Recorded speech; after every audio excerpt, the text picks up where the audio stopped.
Hello friends, welcome to crazy GK trick. Daily current affair session में आप सभी का स्वागत करता हूं।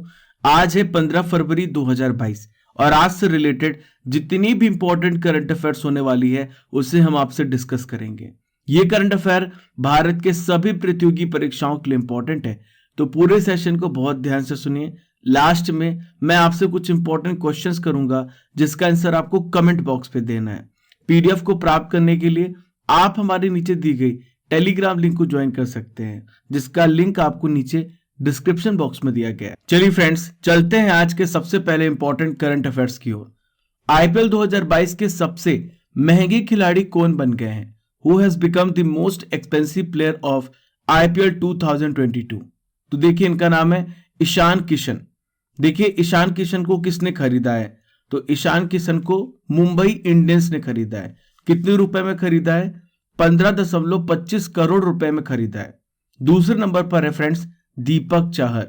ये दूसरे महंगे खिलाड़ी हैं। इनको सीएसके ने, चेन्नई सुपर किंग्स ने खरीदा 14 करोड़ रुपए में। देखिए, ये नीलामी कहां पे चली है? तो बेंगलुरु में 2 दिन नीलामी चली है, जिसमें 204 खिलाड़ी बिके हैं। इन पे लगभग 551 करोड़ रुपए खर्च हुए हैं। दोस्तों, मैं आपकी जानकारी के लिए बता दूं, सबसे महंगे फॉरेन खिलाड़ी यानी सबसे महंगे विदेशी जो खिलाड़ी हैं वो कौन बने हैं? इनका नाम है लियाम लिविंगस्टोन। इन्हें पंजाब किंग्स ने खरीदा है 11.50 करोड़ रुपए में।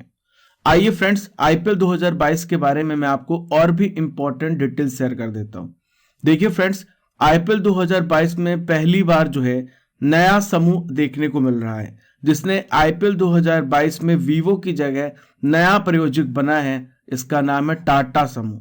अब ये कहलाएगा टाटा आईपीएल। चलिए नेक्स्ट है फ्रेंड्स, आईपीएल के इतिहास में सबसे महंगे अनकैप्ड खिलाड़ी कौन बने हैं? तो इनका नाम है आवेश खान, जो कि मध्य प्रदेश के प्लेयर हैं। लखनऊ सुपर जायंट्स ने इन्हें 10 करोड़ रुपए में खरीदा है। देखिए, आईपीएल के इतिहास में दूसरे सबसे महंगे खिलाड़ी मैंने आपको बताया, यह है ईशान किशन, जो कि बिहार से है। मुंबई इंडियंस ने खरीदा है इनको। देखिए फ्रेंड्स, नेक्स्ट है आईपीएल के 15th सीजन में 2022 में 10 टीमें इसमें हिस्सा ले रही हैं। लास्ट इंपॉर्टेंट फैक्ट है, आईपीएल 2022 के 15वें सीजन में कौन सी 2 नई फ्रेंचाइजी टीम शामिल होंगी? तो एक है लखनऊ और दूसरी है Ahmedabad. Second important current affair ये रहा दोस्तों, बहुत ध्यान सुनिए। इसरो ने कौन कौन से उपग्रह लॉन्च किए हैं? Which satellite has been launched by the ISRO? तो ध्यान से सुनिएगा, ये तीनों सैटेलाइट को इसरो ने लॉन्च किया है। INS-2TD, EOS-04 और इंस्पायर सेट 1। आइए मैं आपको हर एक सैटेलाइट के इंपॉर्टेंट फंक्शंस को समझाता हूं। हर एक बारे में आपको मैं डिटेल्स देता हूं, तो बहुत ध्यान से सुनिए। देखिए, इस मिशन को कब लॉन्च किया गया? 14 फरवरी 2022 को सुबह 6 बजे 5:59 पर इसे लॉन्च किया गया। 5:59 पर इसे लॉन्च किया गया। देखिए, कहां से लॉन्च किया गया, सबसे इंपॉर्टेंट पॉइंट है। तो देखिए, सतीश धवन अंतरिक्ष केंद्र श्रीहरिकोटा के लॉन्च पैड से लॉन्च किया गया है। देखिए, PSLV का फुल फॉर्म क्या होता है? Polar satellite launching vehicle. इसे हम ध्रुवीय उपग्रह प्रक्षेपण यान भी कहते हैं। इसका वजन कितना है? 1710 किलोग्राम। ये जो सैटेलाइट है फ्रेंड्स, ये केवल 6 महीने के ऑपरेशन पे रहेंगे। चलिए फ्रेंड्स, जानते हैं प्रत्येक सैटेलाइट के फंक्शंस के बारे में। सबसे पहले है EOS-04। इसका फुल फॉर्म है अर्थ ऑब्जर्वेशन सैटेलाइट। देखिए, इसका क्या काम है? तो ये रडार इमेजिंग सैटेलाइट है। ये क्या करेगा? सभी प्रकार के मौसम में, सभी प्रकार के वेदर में हाई क्वालिटी के इमेज चित्र प्रदान करेगा। इसका उपयोग किसमें किया जाएगा? एफोरेस्टेशन वृक्षारोपण में, एग्रीकल्चर में, बाढ़ मानचित्रण में और मिट्टी की नमी और जल विज्ञान में इसका उपयोग किया जाएगा। दोस्तों, अदर सैटेलाइट के बारे में डिस्कस कर लेते हैं। तो सबसे पहला है इंस्पायर सेट 1। इसे Indian institute of space science IIST ने अमेरिका के यूनिवर्सिटी ऑफ कोलोराडो के सहयोग से विकसित किया है, डेवलप किया है। देखिए, नेक्स्ट है INS-2TD। तो ये भारत और भूटान के संयुक्त उपग्रह हैं। ठीक है, इसमें क्या होगा फ्रेंड्स? तो इस सैटेलाइट के माध्यम से भूमि और जल की सतह का तापमान, टेम्परेचर, थर्मल इनर्शिया का आकलन किया जाएगा। दोस्तों, यहां पर बात आ रही इसरो की, तो मैं आपको इसरो के बारे में सारे इंपॉर्टेंट डिटेल्स शेयर कर रहा हूं। इसरो की स्थापना कब हुई? 15 अगस्त 1969 को। 15 अगस्त 1969 को इसरो की स्थापना हुई। ठीक है, इसका हेडक्वार्टर कहां पर है? तो इसका हेडक्वार्टर बेंगलुरु में है। ठीक है, देखिए इसके प्रमुख कौन है, हाल ही में इसके प्रमुख नियुक्त किए गए हैं एस सोमनाथ। चलिए दोस्तों ये भी मैं आपको बता दूं, भारत का सबसे पहला उपग्रह कौन सा था, इसका नाम था आर्यभट्ट। क्या नाम था इसका, आर्यभट्ट नाम था। 19 अप्रैल 1975 को यूएसएसआर सोवियत संघ द्वारा अंतरिक्ष में छोड़ा गया था। देखिए 2017 में इसरो ने एक और इतिहास रचा था। एक ही मिशन में 104 सैटेलाइट 104 उपग्रहों को लॉन्च करने का विश्व रिकॉर्ड, वर्ल्ड रिकॉर्ड इसरो ने कायम किया था। थर्ड इंपॉर्टेंट करंट अफेयर ये रहा दोस्तों, राहुल बजाज जी का निधन हो गया है। वे कौन थे, तो देखिए ये उद्योगपति थे, ये इंडस्ट्रियलिस्ट थे। देखिए दिग्गज उद्योगपति और बजाज समूह के प्रमुख राहुल बजाज जी का निधन हो गया है। राहुल बजाज 1965 में बजाज ग्रुप में शामिल हुए थे और 1968 में ये सीईओ बने थे। दोस्तों 1979 से लेके 80 और 1999 से लेके 2000 तक ये CII confederation of Indian industry के प्रेसिडेंट थे। दोस्तों इनको बहुत सारे पुरस्कारों से सम्मानित किया गया है, जैसे पद्म भूषण का सम्मान इन्हें 2001 में प्रदान किया गया था और 2017 में लाइफ टाइम अचीवमेंट के लिए CII राष्ट्रपति पुरस्कार भी मिला था। दोस्तों यहाँ पे निधन की बात आ रही है तो मैं आपको बताने वाला हूँ हाल ही में हुए जो निधन है, जो एग्जाम की दृष्टि से इंपॉर्टेंट है, बहुत ध्यान से सुनिए। सबसे पहले बात करेंगे क्रिस्टोस सार्थजेताकिस। तो ये कौन थे जिनका हाल ही में निधन हुआ है, तो ये ग्रीस के पूर्व राष्ट्रपति थे जिनका हाल ही में निधन हुआ है। ठीक है फ्रेंड्स। नेक्स्ट है सी जंग रेड्डी। तो ये भाजपा के पूर्व सांसद थे। लता मंगेशकर जी की बात करेंगे तो ये सिंगर थी जिनका हाल ही में निधन हुआ है। नेक्स्ट है फ्रेंड्स रमेश देव। तो रमेश देव एक्टर और फिल्म प्रोड्यूसर थे। नेक्स्ट है फ्रेंड्स अमिताभ दयाल। तो ये भी अभिनेता और फिल्म प्रोड्यूसर थे। रुपिंदर सिंह सूरी की बात करें तो हाल ही में मैंने आपको बताया था ये अतिरिक्त सॉलिसिटर जनरल थे जिनका हाल ही में निधन हुआ है। लास्ट में बात करेंगे अनिल अवचट। तो अनिल अवचट कौन थे, तो ये सामाजिक कार्यकर्ता थे, सोशल वर्कर थे जिनका हाल ही में निधन हुआ है। दोस्तों सबसे पहला नॉलेज बूस्टर आपके सामने है। आज मैं आपको बताने वाला हूं 2020-2021 में आए भारत में प्रमुख तूफान और चक्रवातों के बारे में। बहुत ध्यान से सुनिए प्रत्येक पॉइंट को और नोट कीजिए क्योंकि एग्जाम में कई प्रश्न ऐसे पूछे जाएंगे। तो सबसे पहला है यास। तो यास कहां पे आया था, उड़ीसा और पश्चिम बंगाल में। उड़ीसा और पश्चिम बंगाल को यास तूफान ने प्रभावित किया था। नेक्स्ट है वेरी वेरी इंपॉर्टेंट तौकाते। तो तौकाते ने महाराष्ट्र और गुजरात को प्रभावित किया था। नेक्स्ट है फ्रेंड्स निवार। तो निवार तमिलनाडु और पुडुचेरी में आया था। निसर्ग की बात करें तो इसने महाराष्ट्र और गुजरात को प्रभावित किया। अम्फान। तूफान अम्फान आया था उड़ीसा और पश्चिम बंगाल में। देखिए फोनी की बात करें तो फोनी उड़ीसा में आया था। आखिरी में है बुलबुल।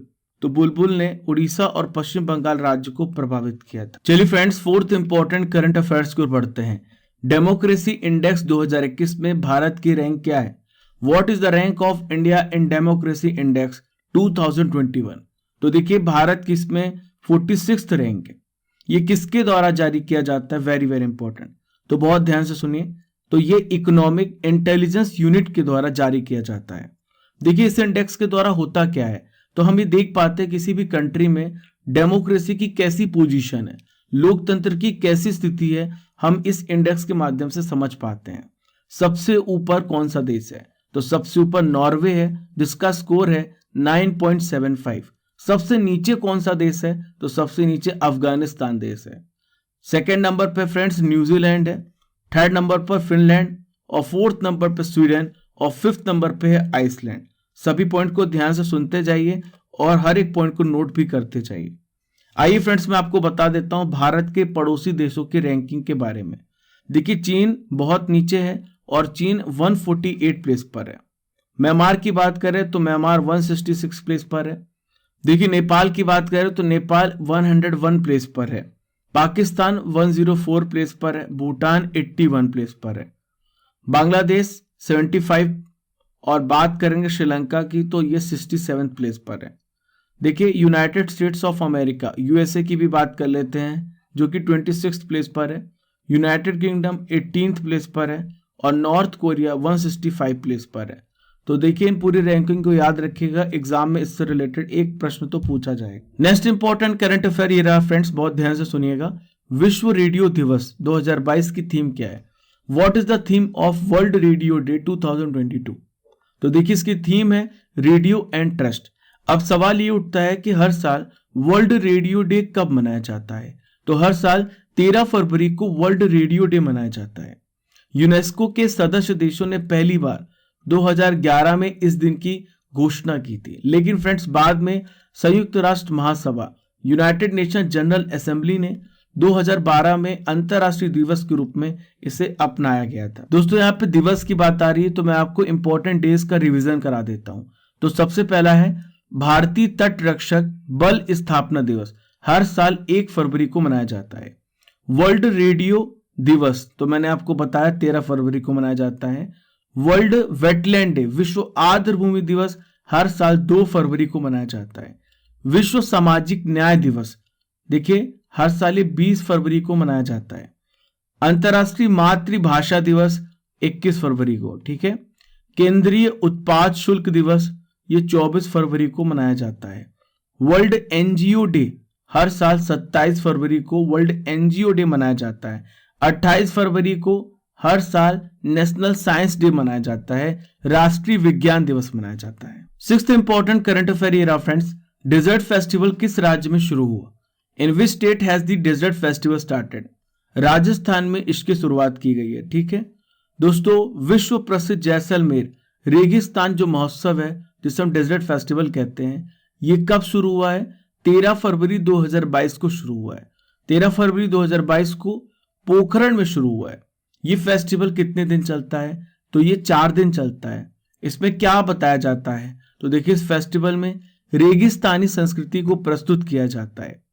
दोस्तों जो बीएसएफ है, बॉर्डर सिक्योरिटी फोर्स है, इसमें वो कैमल टैटू शो भी आयोजित करवाते हैं। देखिए friends next important current affair रहा, भारत ने चीन के कितने मोबाइल ऐप बैन लगा दिए हैं?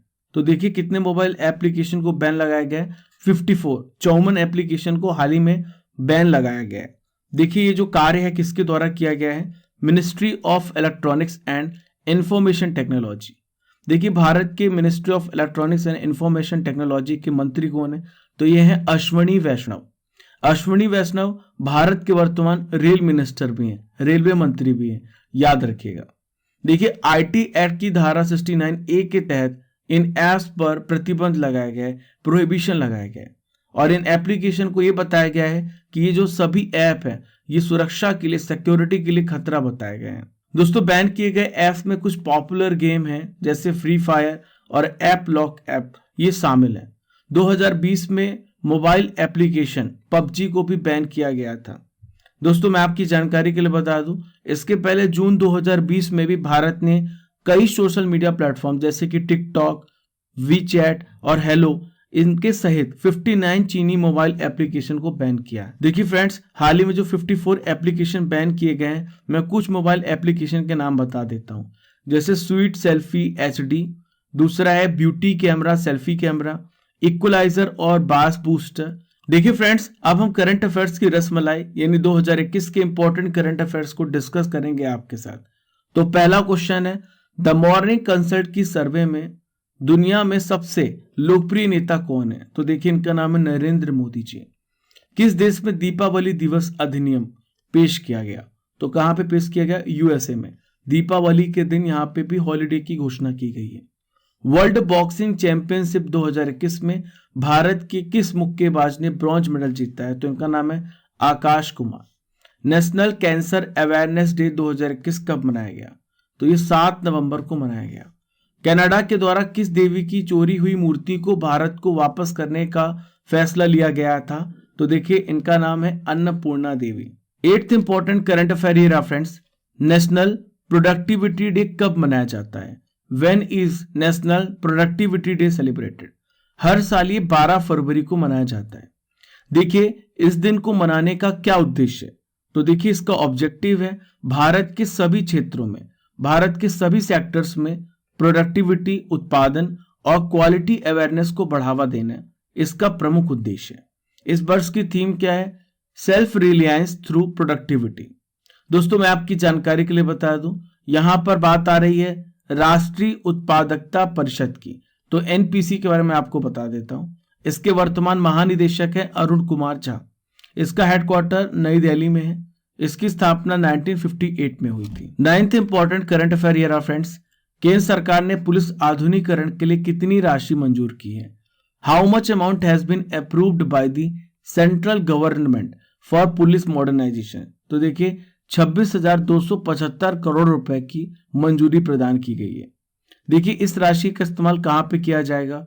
तो जम्मू कश्मीर और पूर्वोत्तर राज्यों में और माओवादी प्रभावित क्षेत्रों में इसमें सुरक्षा की व्यवस्था, जो सिक्योरिटी सिस्टम है, उसको और भी एडवांस किया जाएगा। हाई टेक्नोलॉजी से लैस प्रयोगशालाओं का विकास किया जाएगा। चलिए फ्रेंड्स, आज का आखिरी इंपॉर्टेंट करंट अफेयर रहा। भारत और विश्व खाद्य कार्यक्रम ने किस देश में गेहूं बेचने के लिए समझौता किया है?